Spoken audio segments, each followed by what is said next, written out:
Welcome back, and pleased to still be joined by Bonnie Entler, Executive Director of Seeds of Literacy, and Dr. Carmine Stewart, Carmine Stewart. I want to keep calling you Carmine.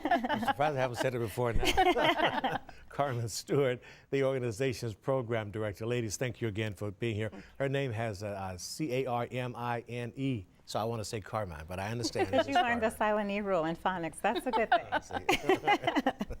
Obviously, I missed that one. All right, very good. Thank you. Let's talk some more about how you identify folk, or do they self-identify when it comes to taking advantage of your opportunities at Seeds of Literacy? Most of the students self-identify. Our current students are great recruiters for us. Most people say that they hear about us through their families and friends.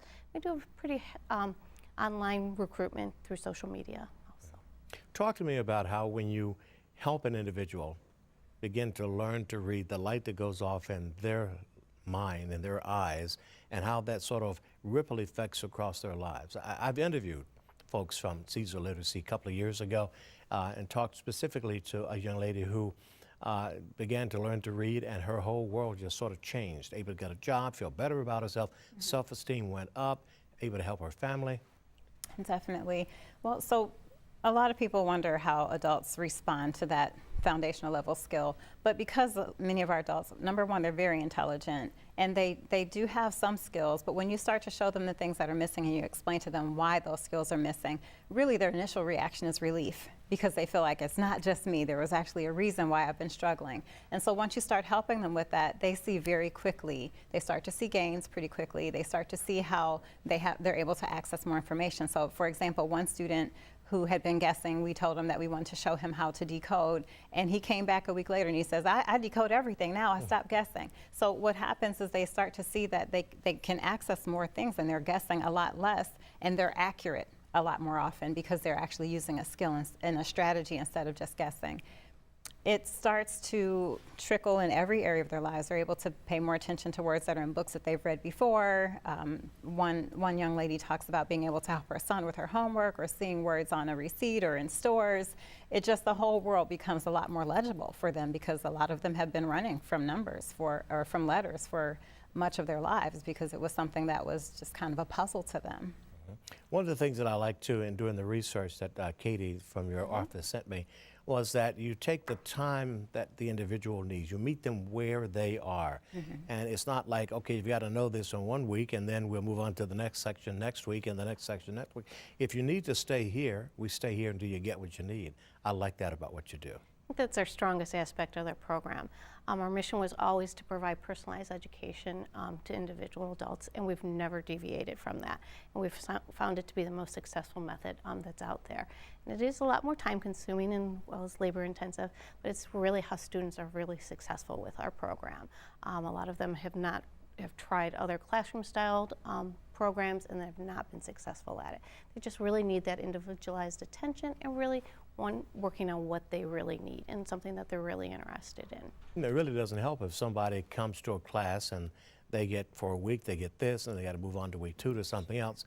Then what good is it if they haven't learned what week 1 is there to instruct them on? Right.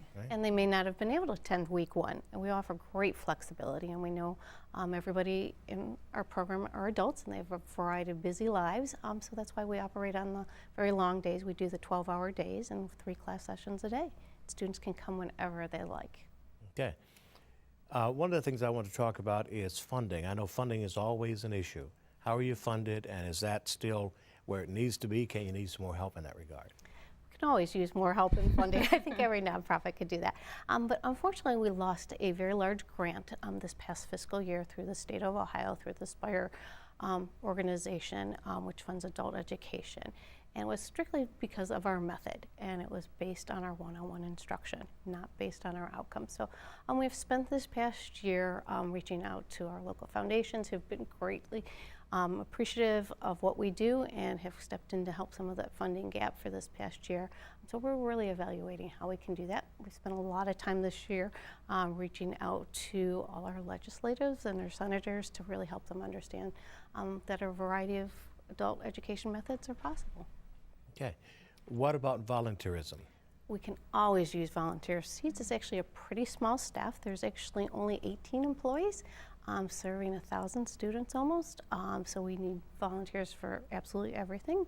We have about 250 volunteer tutors who help out, and then people who volunteer from helping grade papers to bookkeeping aspects. So anybody who's willing to share their talents with us, we will put them to good work. So how they identify? Do they come in and say, hey, I read well, can I tutor somebody? Do you train them how to be a good tutor, to be a good instructor? How do you do that? We do. We have tutor training almost every single month. It's about a 6-hour training session. Definitely tweaked it a lot over the last couple months to include the beginner reader component, but it's an opportunity that anybody can join as long as they are above the age of 18 and have graduated from high school. Okay, or very a GED. All right. Any more of the programs that you do over there at Seeds of Literacy that we haven't talked about? Well, actually, yeah. So we have a digital literacy. Like everything is coming to my head at one time. So we do have a digital literacy program because we find that many of our students their digital literacy skills are very, very low, and we know that if they want to go into workforce, if they want to go into post-secondary education, even applying for jobs, pretty much now jobs are all online. So being able to navigate the web, how to use the mouse, those kinds of things. We do have a digital literacy program that we're expanding. We have a digital literacy coordinator at our East Side location and our West Side location. By the way, what are the addresses of those locations? So our East Side location is 13815, right at 139th and Kinsman Road. It's in the Mount Pleasant Development Center building. And then our West Side location is 3415 West 25th Street. Is that right? West 25th Street, right at the corner of West 25th and Clark. Okay, very good. Let's talk a little bit more about the rates that in some communities, 95% of adults, are functionally illiterate. Mm-hmm. That's astounding to me. It is, and we are a great community who has strong belief in education, and I'm so happy that we have the say yes, but we really also need to look at the adult population. If we really want to fix this situation, we have to look at it from the early childhood as well as the adult component. Mm-hmm. When you talk to adults who have this learning, I don't want to call it deficiency, just not up to snuff, up to speed when it comes to reading, and you begin to assess them, what is the process? I know you have to find some way to find out where they are when they walk in the door. Right. Talk more about that process. Well, we use the test of adult basic education, which is widely used in adult education. It's what's accepted by the state and the federal government. And that allows us to see, it's an assessment that assesses students in math, in language, and in reading. And it gives us an idea of where they are in terms of our curriculum, so it tells us where to start them. Again, if a student is below an 8th grade level, then we do additional assessments to figure out if they are fluent readers or not. That fluency assessment allows us to see if they also are struggling with vocabulary issues or if they're struggling with phonics issues, and it actually pinpoints exactly where we want a student to start. So our assessments are a little bit more diagnostic than that initial assessment, and that's how we're able to figure out exactly what a student needs. But then another part of it is that our tutors also help us to identify things with students, because a student may do better on the test than their skill actually reflects. And so a tutor might notice that I'm working with the student and we've been working on this and they haven't gotten the concept, or they're reading it but they're not necessarily comprehending. What do I do?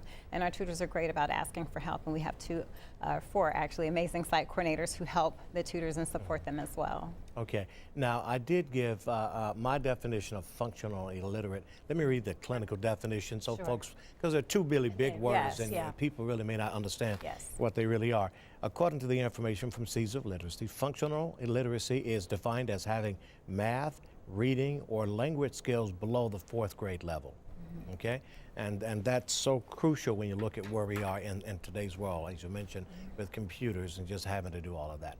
We're going to take a break and we'll come back. Listen, if and when it happens, we talk about it here on CW43 Focus. Here are just some of the topics we cover: family issues, the economy, employment, and education, as we're doing this morning. We also discuss health and health care, alcohol, crime, domestic violence, drugs, and policing. Plus, we talk about housing and politics. We also talk about leadership, race relations, diversity, and inclusion.